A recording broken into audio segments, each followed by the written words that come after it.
नमस्कार दोस्तों, यदि कोई टीम जो T20 वर्ल्ड कप अभी ऑस्ट्रेलिया में चल रही है उसके शुरुआत दौर में ही मतलब पहले ही दौर में बाहर हो जाती है तो उस टीम को $1,20,000 रुपया मिलेंगे। जैसे कि जो सबसे पहले पता चली है कि पाकिस्तान इस T20 वर्ल्ड कप से बाहर हो जाएगी, क्योंकि पाकिस्तान की टीम तो जिम्बाब्वे से हार गई है। तो अभी तो हम अपने अनुमान के मुताबिक बता सकते हैं कि पाकिस्तान इस T20 वर्ल्ड कप से बाहर हो जाएगी। अब पाकिस्तान को बिना एक भी मैच जीते हुए ही $1,20,000 रुपया मिल जाएंगे। पाकिस्तान एक भी मैच नहीं जीतती है तो इतना रुपया ले लेगी। ऐसे भी पाकिस्तान को पैसों की बहुत ज्यादा जरूरत है तो उसके लिए तो जरूरी ही है। लेकिन क्या आपने सब कभी सोचा है कि जो T20 वर्ल्ड कप होता है इसमें सबसे ज्यादा पैसा कौन कमाता है? क्या विनिंग टीम कमाती है या फिर सेमीफाइनलिस्ट टीम कमाती है, या वो लोग जो इस टूर्नामेंट को ऑर्गेनाइज करते हैं, या फिर आईसीसी इंटरनेशनल क्रिकेट काउंसिल, या फिर होस्टिंग कंट्री जिस देश में ये वर्ल्ड कप होते हैं वो देश? आइए आज के वीडियो में हम आपको यही बताने की कोशिश करते हैं कि T20 वर्ल्ड कप में सबसे ज्यादा पैसा कौन कमाता है। हम सबसे पहले बेसिक से शुरुआत करते हैं। यदि बेसिक करने का मतलब ये हुआ कि हम सबसे पहले प्राइज मनी, जो आप लोग देखते होंगे फाइनल मैच होता है उसके बाद प्राइज मनी दिया जाता है, तो सबसे पहले हम प्राइज मनी से शुरुआत करते हैं। प्राइज मनी जैसे winning team, running team, semifinalist team, super 12 team, eliminated team, सबको प्राइज मनी दिया जाता है। अब जो ऑस्ट्रेलिया में 2022 का T20 वर्ल्ड कप हो रहा है उसमें यदि कोई टीम ये टूर्नामेंट जीत जाती है, फाइनल जीत जाती है, तो उस टीम को 13.5 करोड़ रुपया मिलेंगे। और यदि कोई टीम फाइनल हार गई, रनर जो रहेगी उसे 6.5 करोड़ रुपया मिलेगी। यही नहीं, जो टीम सेमीफाइनल मैच में यदि हार भी जाती है तो उसे 3.5 करोड़ रुपए मिलेंगे। और ये तो कम आप सोच रहे हैं, जो टीम सुपर 12 से भी बाहर हो जाती है, मतलब जो सुपर 12 अभी चल रहा है इसमें भी बाहर हो जाती है, उसे भी 32.6 लाख रुपया मिलेंगे। सिर्फ सुपर 12 में 32.6 लाख नहीं, सुपर 12 की यदि वो टीम एक मैच भी जीत जाती है तो उस टीम को 32.6 लाख मिल जाएंगे। यदि कोई टीम मान लीजिए सुपर 12 में 2 मैच जीत जाती है तो 32.6 इंटू 2, 3 मैच जो जीत जाएगी उसे 32.6 इंटू 3, तो इतने सारे पैसे मिलेंगे उस टीम को। और ये तो कम मैंने आपको बताया। जो T20 वर्ल्ड कप के सुपर 12 मैच शुरू होने से पहले आप लोग देखते होंगे कि क्वालिफायर मैच होते हैं, जो वर्ल्ड की निचले स्तर की कुछ 5-6 टीमें होती है वो आपस में खेलती है। यदि वो टीम क्वालिफायर में सुपर 12 में न भी पहुंचती है, एलिमिनेटेड हो जाती है क्वालिफायर में, तो उससे भी 32.6 लाख रुपए मिलते हैं। लेकिन क्या आपने कभी सोचा है कि ये पैसा जो है कहां से आता है? खैर ये तो सभी जानते हैं कि सारा खर्चा जो होता है प्राइज मनी का, ये सारा खर्चा आईसीसी देती है। आईसीसी अपने ठेके पर ये पूरा खर्चा उठाती है।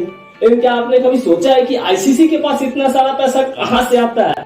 तो अब हम आपको आईसीसी के जो इनकम स्रोत है उसके बारे में बताते हैं। आईसीसी के खैर यही सिर्फ खर्चे नहीं है, आईसीसी के और भी एक्स्ट्रा बहुत सारे खर्चे हैं, जैसे अंपायर्स हो गए, कमेंटेटर्स हो गए, टीम जो आती है, जितने भी टीम आती है उनके होटल्स हो गए, बहुत सारे खर्चे हैं आईसीसी के।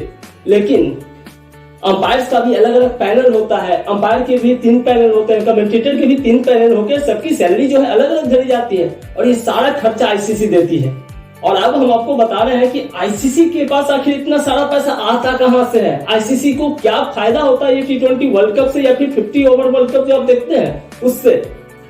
आईसीसी के पास जो इनकम का सबसे बड़ा स्रोत होता है वो ब्रॉडकास्टिंग राइट से होता है।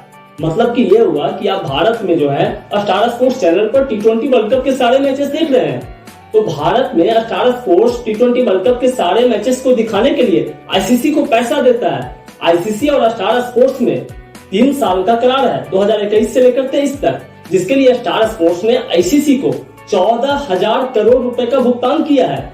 मतलब कि 14,000 करोड़ रुपए आईसीसी को स्टार स्पोर्ट्स ने सिर्फ भारत में वर्ल्ड कप के मैचेस दिखाने के लिए दिया है। तो आप समझ सकते हैं कि स्टार स्पोर्ट्स की खुद की जो इनकम होगी कितनी होगी। ऐसे ही भारत में क्रिकेट के प्रति आप जानते होंगे कि क्रिकेट कितने लोग देखते हैं, तो स्टार स्पोर्ट्स को टीआरपी से ही बहुत ज्यादा पैसा आ जाता है। तो उसके पास पैसा आता है तब ना वो आईसीसी को 14,000 रुपया करोड़ भारत में वर्ल्ड कप के मैचेस को दिखाने के लिए देता है। यही नहीं, आईसीसी के जितने भी मैचेस होते हैं, जैसे कि T20 वर्ल्ड कप हो गया, वर्ल्ड कप हो गया, चैंपियंस ट्रॉफी हो गया, या फिर टेस्ट चैंपियनशिप हो गया, सारे मैचेस आप भारत में स्टार स्पोर्ट्स पर ही देखेंगे।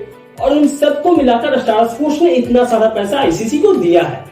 आईसीसी का जो दूसरा सबसे बड़ा इनकम का स्रोत है वो स्पॉन्सर्स है।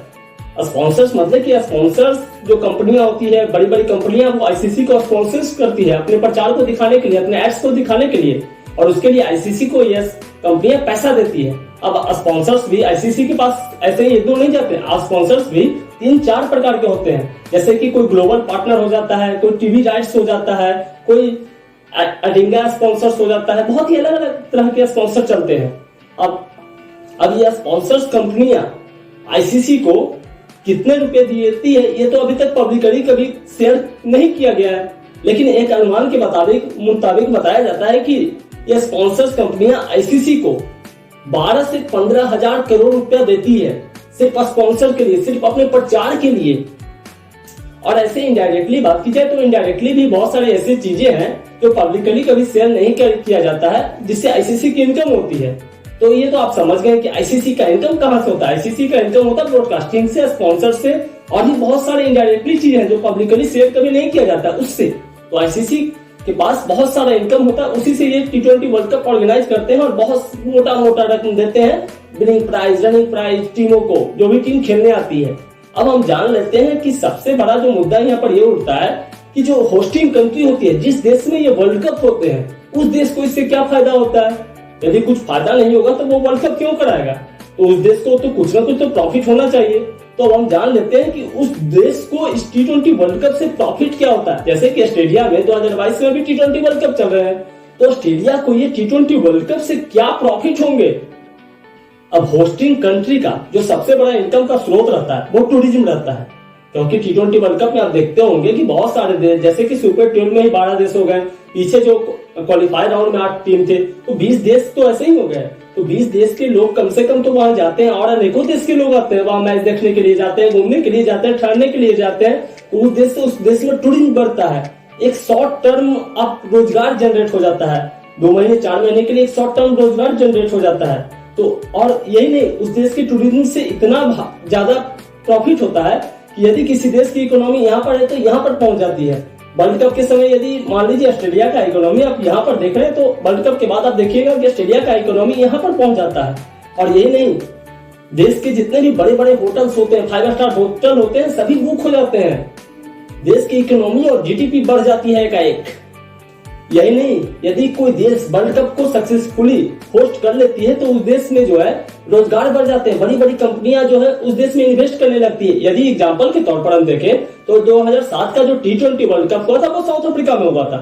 साउथ अफ्रीका में जो T20 वर्ल्ड कप हुआ था उससे पहले साउथ अफ्रीका में कुल 55 विदेशी कंपनियां ही थी जो साउथ अफ्रीका में इन्वेस्ट किए हुए थे। लेकिन ये T20 वर्ल्ड कप के समाप्त होने के 5 महीने बाद ही साउथ अफ्रीका में करीब करीब 80 नई विदेशी कंपनियां जो है वहां इन्वेस्ट करने चली गई, और वहां का इकोनॉमी जो है बहुत हद तक सुधर गया था साउथ अफ्रीका का।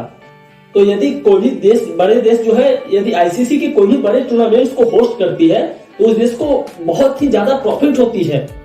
लेकिन उस देश को इस वर्ल्ड कप को होस्ट करने में बहुत ज्यादा खर्च भी होती है, क्योंकि कोई एक साल में तो ये T20 वर्ल्ड कप या वर्ल्ड कप के मैचेस होते नहीं है, बहुत सारे मैचेस होते हैं। इस कारण उस देश में जितने भी बड़े बड़े स्टेडियम्स होते हैं, हर स्टेडियम में मैचेस होते हैं, और हर स्टेडियम किसी एक शहर में तो होते नहीं है, हर शहर में, प्रत्येक शहर में होते हैं।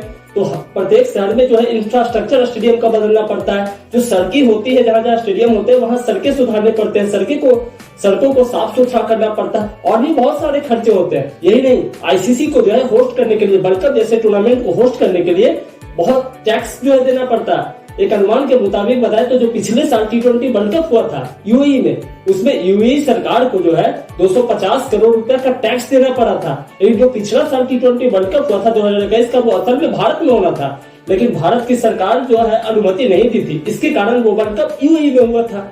इस कारण यूएई सरकार को वहां 250 करोड़ रुपए का टैक्स आईसीसी को देना पड़ा था।